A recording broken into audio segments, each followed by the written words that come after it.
Je suis très content que nous soyons ensemble par cette vidéo pour continuer la série des enseignements sur la délivrance. L'impact qu'a la délivrance par rapport à l'enlèvement de l'Église. Frères bien-aimés, nous avions déjà donné une leçon. Ça nous a parlé de l'origine, comment une vie peut être livrée à partir de son origine. Aujourd'hui, comme nous avions promis, nous parlerons de la naissance. Comment par rapport à la naissance, une vie peut déjà être livrée et nécessiter la délivrance. Nous allons d'abord prier et ensuite on va lire deux portions des Écritures. Seigneur, je prie dans le nom de Jésus-Christ pour toute personne, frères et sœurs en Christ, serviteurs, servants de Dieu, qui écoutera ce message, que l'onction de Dieu touche sa vie et que la délivrance soit déclenchée même si on ne se voit pas. Dans sa chambre, dans sa voiture, dans son église, sur son téléphone, que la puissance de la délivrance puisse saisir toute personne qui va écouter et que la délivrance soit palpable dans sa vie au nom de Jésus-Christ. Amen. Je disais, nous allons aujourd'hui parler sur la naissance. À partir de la naissance d'une personne, sa vie peut déjà être livrée et nécessiter de la délivrance. Frères bien-aimés, quand je parle de la naissance, je prends la conception de la grossesse, l'évolution de la grossesse et la sortie du sein maternel. Je répète, quand je parle de la naissance, c'est la conception de la grossesse, c'est l'évolution de la grossesse pendant 9 mois, généralement, dans le ventre de sa mère, et la sortie. Et à partir de ces choses que nous sommes en train de dire là, que nous avons baptisé la naissance, la vie d'une personne peut être livrée. Nous allons encore lire Ézéchiel chapitre 16, au verset 1, à partir du verset 1 jusqu'au verset 3. La Bible nous dit ceci, je vais lire au nom de Jésus-Christ, Ézéchiel 16, de 1 à 3. La parole de l'Éternel me fit adresser en ces mots. Fils de l'homme, fais connaître à Jérusalem ses abominations. Verset 3. Tu diras ainsi parle le Seigneur, l'Éternel à Jérusalem. Par ton origine et par ta naissance, tu es du pays de Canaan. Ton père était un Amoréen et ta mère une Étienne. Et je vais lire une deuxième portion de l'Écriture dans Psaume chapitre 51. Psaume chapitre 51, verset 7. Je suis dans Psaume 51, verset 7 à 9. Je lis la parole du Seigneur au nom de Jésus-Christ. Psaume 51, de 7 à 9. Voici, je suis né dans l'iniquité, et ma mère m'a conçu dans le péché. Mais tu veux que la vérité soit au fond du cœur. Fais donc pénétrer la sagesse au-dedans de moi. Purifie-moi avec l'hysope, et je serai pur. Lave-moi, et je serai plus blanc que la neige. Parole du Seigneur. Frères bien-aimés, j'avais dit et je le répète, nous allons parler de la naissance. Et beaucoup de gens qui prient même, qui sont devenus serviteurs, qui sont devenus servantes, frères et sœurs en Christ dans les églises, qui servent le Seigneur, se retrouvent avec beaucoup de problèmes et ils ne comprennent pas l'origine. Ézéchiel chapitre 16, de 1 à 3, c'est pareil à Jérusalem. Jérusalem avait des abominations. Parce que la Bible dit, Dieu parle à un prophète, il s'appelle Ézéchiel. Il dit, tu diras à Jérusalem, ainsi parle l'Éternel. Dieu dit à Ézéchiel de faire connaître à Jérusalem. En d'autres termes, de révéler à Jérusalem. je l'ai dit dans leur première vidéo, on ne peut faire connaître quelque chose à quelqu'un que lorsqu'il est ignorant. Jérusalem s'est retrouvée dans les abominations. Ces abominations qui compliquaient sa vie. Les abominations qui bloquaient sa vie. Mais elle-même n'était pas au courant de l'origine de ces problèmes. Elle-même n'était pas au courant de là où le problème venait. Dieu a vu la souffrance dans la vie de Jérusalem, a vu le tourment dans la vie de Jérusalem. Il envoie juste un prophète. Mon frère, c'est comme toi qui m'écoutes là. La Bible dit, dans leur souffrance, ils crièrent à l'Éternel. Dans leur misère, ils crièrent à l'Éternel. Et l'Éternel envoya sa parole et les guérit. Peut-être tu es en train de crier beaucoup à l'Éternel. Seigneur, pourquoi ma vie tourne en rond?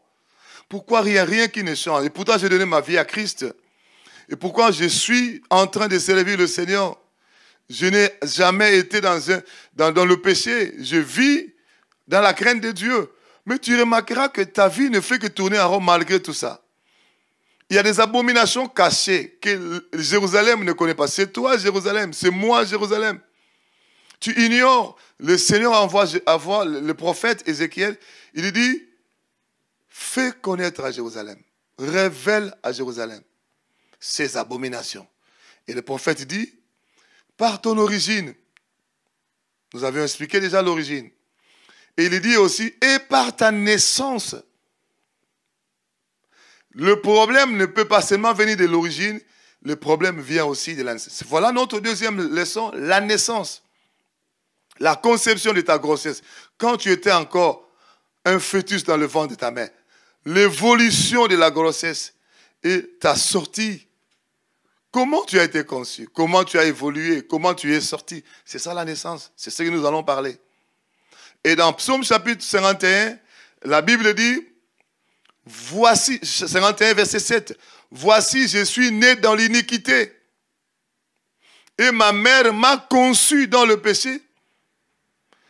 C'est-à-dire, ta naissance, elle était faite comment?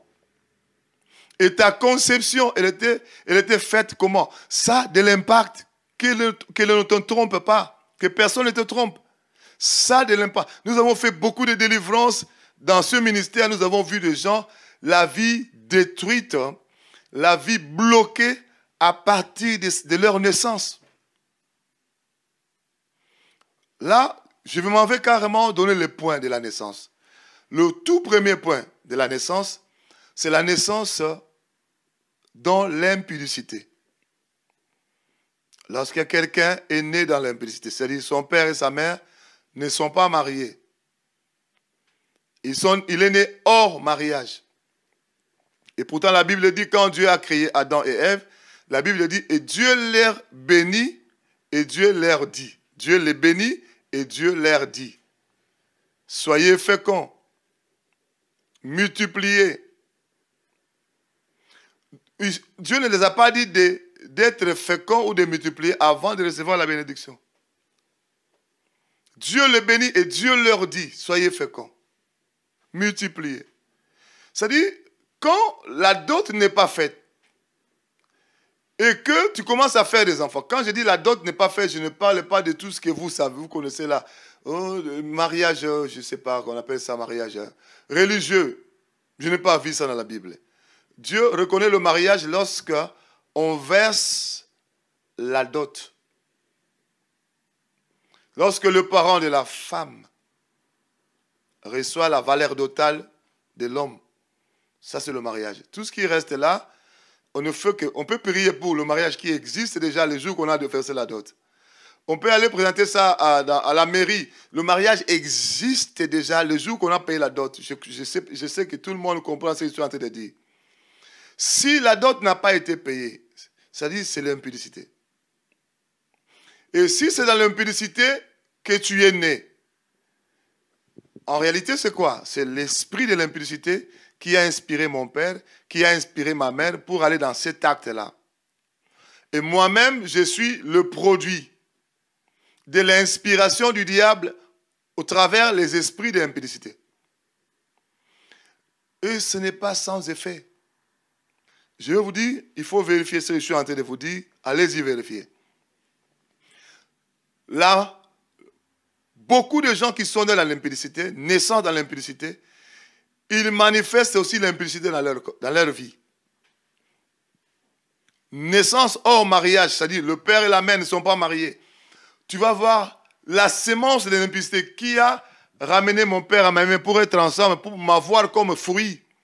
Et cette sémence-là sera en moi. Et cette impudicité-là, tu vas remarquer comment. Ça va commencer au bas âge. Un petit enfant qui viole, une petite fille qui se fait violer. Ça ne vient pas par hasard. Moi, je ne dis pas que toutes ces petites filles qui sont violées, ils sont nés dans l'impudicité. Ce n'est pas ce que je dis. Mais je dis que la sémence sera déjà là. Ça va commencer dès le bas âge. Non seulement ces enfants-là sont utilisés dans l'impudicité, mais ce sont aussi les enfants qui sont utilisés dans l'occultisme, sorcellerie, magie, occultisme. Allez-y voir, vérifier ces choses dans vos familles, dans vos connaissances. Et c'est pourquoi le diable n'aime pas que les gens se marient. Le diable aime souvent que les gens puissent naître dans l'impudicité. Et ce sont les enfants que lui, il réclame. Comme si ce sont ses produits à lui. Il investit dans ces enfants-là l'impudicité. Il investit le satanisme. Il fait régner le satanisme dans le monde au travers de ces enfants-là. Ça, c'est la naissance dans l'impudicité. Deuxième cas de naissance, la naissance dans l'inceste. C'est-à-dire deux parents qui sont d'une même famille, ils vont se rencontrer dans l'acte sexuel et le produit, c'est moi. Je suis le produit de l'inceste. Mon frère et ma soeur, il y a les esprits de l'inceste qui seront là. Il y a également, et ce sont également des gens qui sont utilisés par l'ennemi Satan. Tu peux être petit, tu grandis. Tu vas remarquer, il est un grand garçon, une grande fille, mais il y a toujours l'inceste qui le suit. Il a fait l'inceste avec son oncle, l'inceste avec son cousin, l'inceste à gauche, l'inceste à droite. Allez-y, vérifiez ce que je vous dis. Moi, ça fait plus de 20 ans que j'ai vérifié, j'ai compris que c'est vraiment comme ça que ça fonctionne dans le monde des ténèbres. Et non seulement le problème de l'inceste, il y a aussi la naissance, troisième point, après tentative d'avortement. C'est-à-dire, ma mère a ma grossesse, ça devient une grossesse indésirable. Et finalement, qu'est-ce qui se passe? Ma mère et mon père se décident d'aller avorter. D'aller voir, je sais, un magicien, un sorcier, ou d'aller carrément voir un médecin pour avorter. Si, par la suite, ils se sont dit, non, on ne fait plus ça. On ne va pas tuer cet enfant. Avorter, c'est tuer. Mais qu'est-ce qui se passe en réalité? Mais parce que les parents qui sont censés bénir l'enfant, qui sont censés protéger l'enfant, les parents, la Bible dit, honore ton père et ta mère et tu seras heureux et tu vivras longtemps. Dieu permet que la bénédiction même de l'enfant passe par le parent. Mais le parent qui est censé protéger l'enfant, bénir l'enfant par ses paroles, mais il ouvre sa bouche pour dire, je veux l'avortement, c'est-à-dire la mort de cet enfant. Premièrement, l'esprit de mort va entrer dans cet enfant. Écoutez ce que je vous dis très bien. L'esprit de mort, parce qu'on livre l'enfant à la mort. L'esprit de mort va entrer. Pour suivre sa propre vie, la vie de cet enfant-là. Et aussi l'esprit de mort va entrer dans la vie de cet enfant-là. Si cet enfant c'est toi, pour que tu donnes la mort. Tu seras un instrument du diable pour donner la mort. Dans la sorcellerie, dans la magie, dans l'occultisme, tu tues les êtres humains pour recevoir le pouvoir de Satan. Ou bien tu deviens un criminel, un tueur en série, un dictateur, un politicien qui tue. Ces gens-là que je vous dis là, allez-y vérifier, tu remarqueras que ce sont des cas comme ça. son père et sa mère ont failli avorter. Et finalement, ça n'a pas marché. Et c'est un tel enfant, il est la représentation même de la mort. Un jour, j'étais en train d'enseigner et il y a une maman qui a commencé à pleurer. Moi, je ne savais pas, j'ai enseigné. Elle avait quel problème? La maman a été violée. Après avoir été violée, elle était engrossée. Et finalement, elle n'aimait pas du tout cet enfant. Donc, non seulement elle n'aimait pas l'homme qui l'a violée, deuxièmement, elle se retrouve enceinte. Elle n'aime pas non plus la grossesse. Non, je ne peux pas. Je ne peux pas. Il faut que l'enfant meure. Il faut que l'enfant meure. Les gens ont dit, il faut le laisser, il sera peut-être un grand homme dans la vie, il sera peut-être un président de la République. Il y a toujours des gens qui viennent donner des conseils comme ça. Et finalement, elle a dit non. Elle accepte malgré elle. Mais elle a tenté à plusieurs reprises d'avorter, ça ne marchait pas. Si c'est toi qui as subi de tels traitements, l'esprit de mort est entré en toi. Mais qu'est-ce qui s'était passé quand j'étais en train d'enseigner? Au même moment que j'ai parlé de ces choses, que de tels enfants sont souvent utilisés dans la sorcellerie pour donner la mort, dans la magie, dans l'occultisme, dans la politique aussi, parce qu'il y a d'autres dictateurs qui ne font que tuer. Frère bien-aimé, la maman a commencé à pleurer.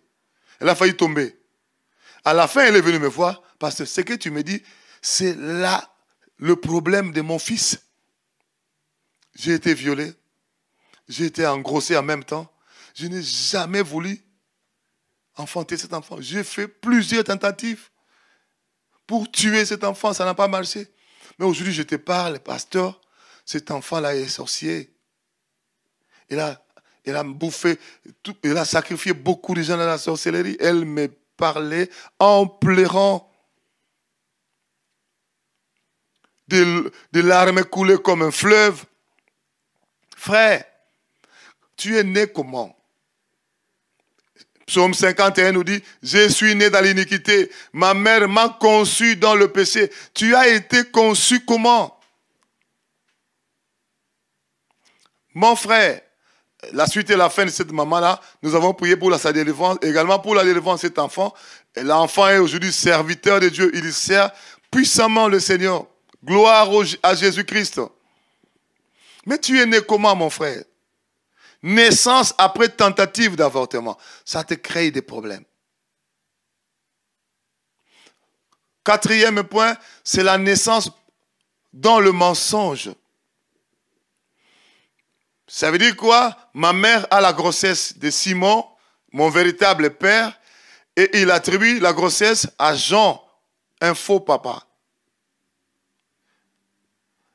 Et j'ai grandi comme ça dans le ventre de ma mère pendant 9 mois, comme étant un fils ou une fille de Jean. En réalité, je suis un fils ou une fille de Simon.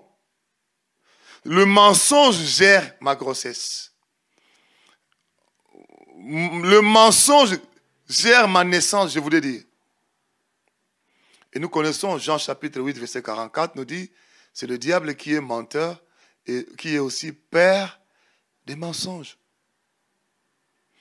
Quand le mensonge gère ta naissance, c'est-à-dire c'est le diable qui gère ça. Et tu vas voir un tel enfant, il va vivre dans le mensonge terrible. L'esprit des mensonges sera là.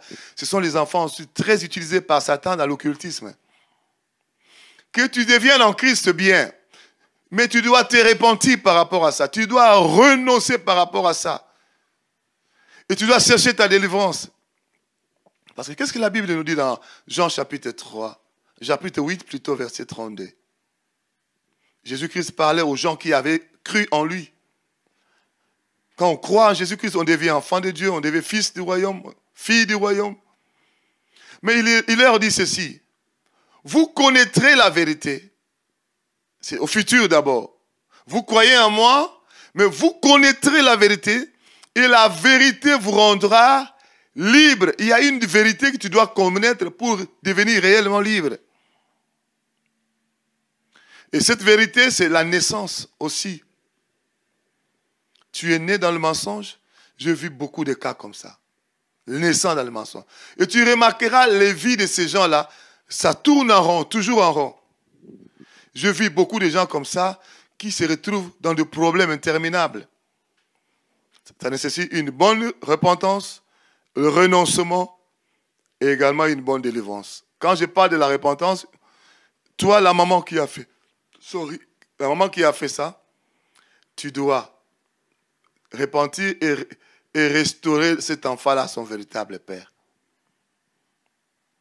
Ta repentance, toi, maman, tu dois te repentir et restaurer l'enfant. Toi aussi, l'enfant, si on te montre ton véritable père, ne dis pas, moi, je ne le connais pas, moi, je vais rester avec le faux papa. Ne dis pas ça. Ça ne sera pas bénéfique pour toi. Il faut écouter la voix de l'Éternel, même si ça te fait mal. Il y a des choses que nous ferons sur la terre des hommes avec Jésus-Christ, mais ça va quand même nous faire mal. La Bible dit que celui qui sème avec larmes moissonnera avec. Sème cet amour-là à ce faux papa, à ce vrai papa, avec larmes. Ça fait mal quand même. Mais tu moissonneras avec chant d'allégresse. Le problème de la naissance, il y a aussi la naissance par fétiche. C'est-à-dire quelqu'un qui se retrouve avec des parents qui n'enfantent pas. Mon père, ma mère a un problème. Ils n'arrivent pas à avoir la grossesse, ou bien ils n'arrivent pas à garder la grossesse. Et il y a cette succession des avortements où la grossesse ne vient pas du tout. Ils se décident d'aller voir un féticheur. Ils se décident d'aller voir un magicien, un occultiste, pour faire des gris-gris, des incantations, pour que la grossesse arrive. Frère bien-aimé. Et du coup, après un certain temps, la grossesse arrive et c'est toi qui arrives. Frère, ça c'est un problème. Tu dois te repentir et tu dois renoncer et chercher ta délivrance. Je suis allé faire une délivrance quelque part. Je trouve la maman confesse, ma fille là, la maman avait une fille qui était déjà une grande fille. La fille avait, avait aussi enfanté. Elle était servante de Dieu, elle servait à l'église, elle était chante, une très belle voix. Elle chante comme des anges. Les jours de la délivrance, la maman a confessé. Cet enfant, j'avais un problème de conception, je suis allé chez un féticheur, c'est alors que j'ai eu sa grossesse. Et la maman me dit, et quand j'ai eu la grossesse, le féticheur m'avait dit ceci, lorsque tu seras grosse, il faut revenir.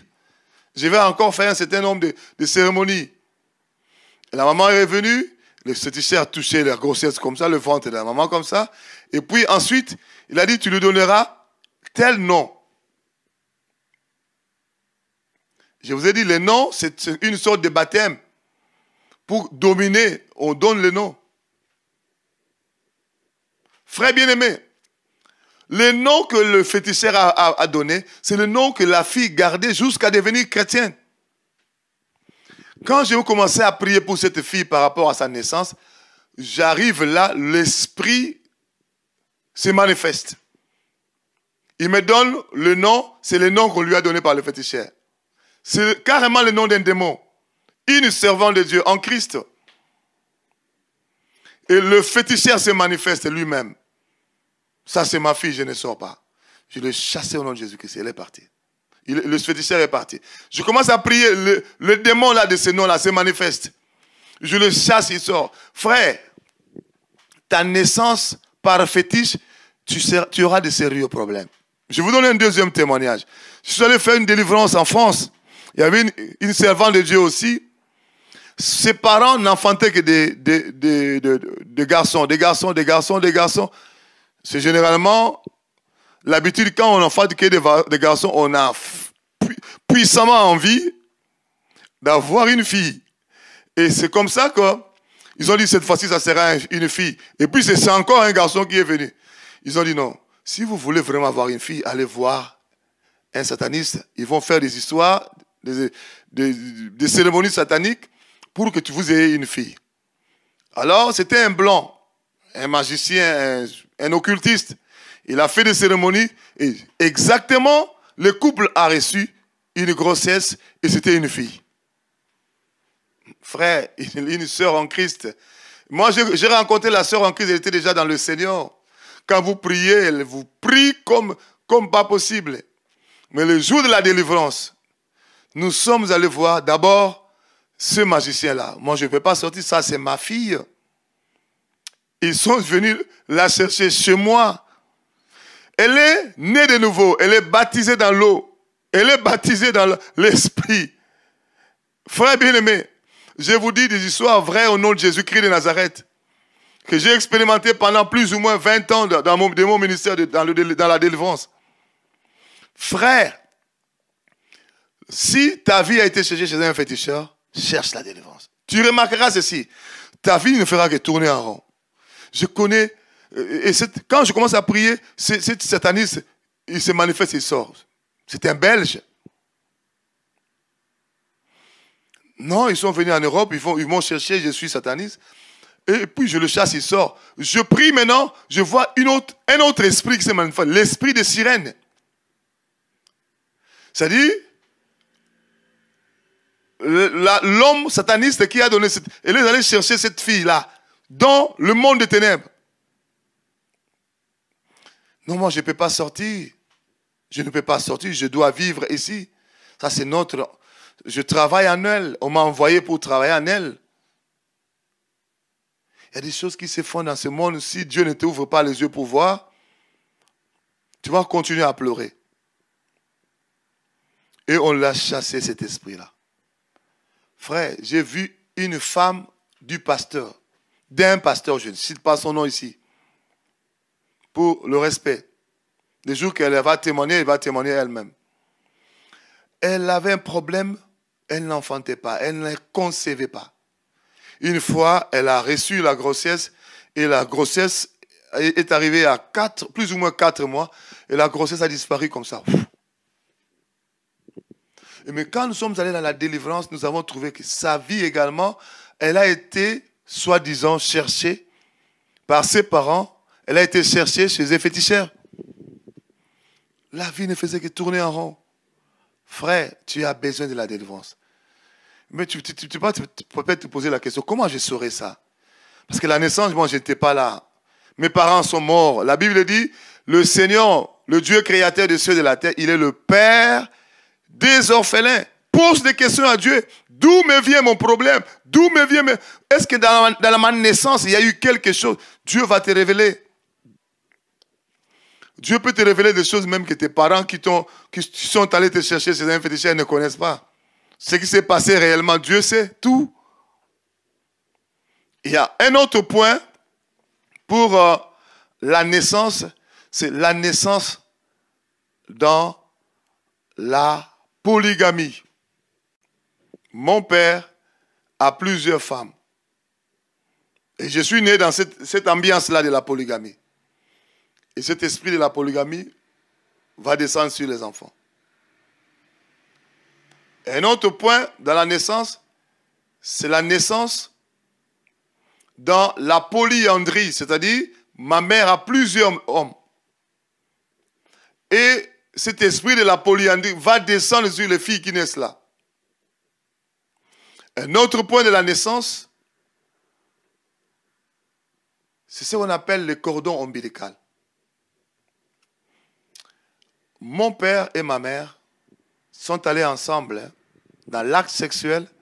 C'est ça la vérité, ce qui s'est fait pour qu'on ait un enfant. À part Jésus-Christ qui était né par la vertu du Saint-Esprit. Et qu'est-ce qui va se passer? Je suis dans le ventre de ma mère pendant 9 mois et je sors. Or, avant de sortir, il y a ce qu'on appelle le cordon ombilical. C'est tuyau, on peut appeler ça comme ça, qui relie l'enfant, le fœtus, à sa maman. À la naissance, on coupe le cordon ombilical. Par le cordon ombilical, ce que la maman mange vient aussi chez l'enfant. En réalité, le cordon ombilical ne relie pas seulement l'enfant, le fœtus à la maman, ça relie aussi l'enfant aux parents. Parce que la maman, au départ, avec papa, ils sont un. La Bible dit 1 plus 1, c'est 1. Donc le cordon ombilical, en bref, ça relie le fœtus, l'enfant qui est dans le ventre, aux parents. Et à travers le cordon ombilical, l'enfant peut manger, l'enfant peut boire. Ça peut aussi affecter la taille de l'enfant, la spiritualité aussi. Supposons que la maman soit sorcière. C'est-à-dire quand elle mange des choses de la sorcellerie, ça descend vers l'enfant. Supposer que le papa soit dans la magie. C'est-à-dire, quand ils sont ensemble avec la maman, les esprits qui les contrôlent, ça entre aussi vers l'enfant. Voilà pourquoi nous devons chercher la délivrance. Nous qui sommes nés comme cela, la naissance. Je répète, Psaume chapitre 51, verset 7 à 9 nous dit, je suis né dans l'iniquité et ma mère m'a conçu dans le péché. Et encore, le dernier point de la naissance dans la réincarnation. La réincarnation, c'est un enseignement selon lequel la personne qui est morte est revenue dans la vie au travers le bébé qui est dans le ventre. C'est un enseignement beaucoup propagé dans le satanisme. La réincarnation. Il y a dans presque toutes les sectes, dans presque tout comment on appelle ça, les sciences occultes, ils croient à cela. Dans la sorcellerie également. La personne qui est morte, c'est elle qui revient.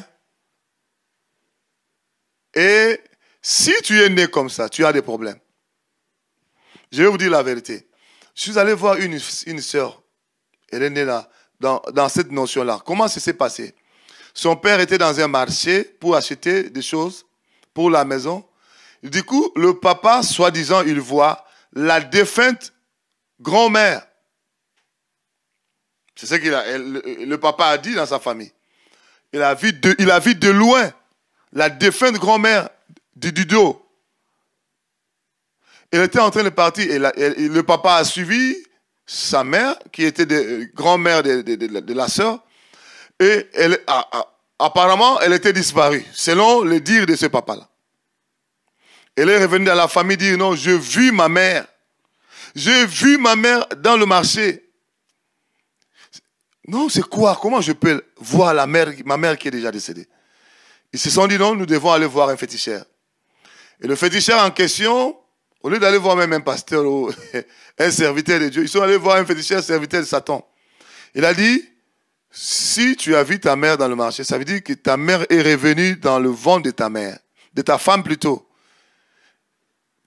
Et la femme était grosse. Et quand tu enfanteras cet enfant-là, c'est une fille, il faut lui donner le nom, le prénom et les surnoms de ta défunte mère.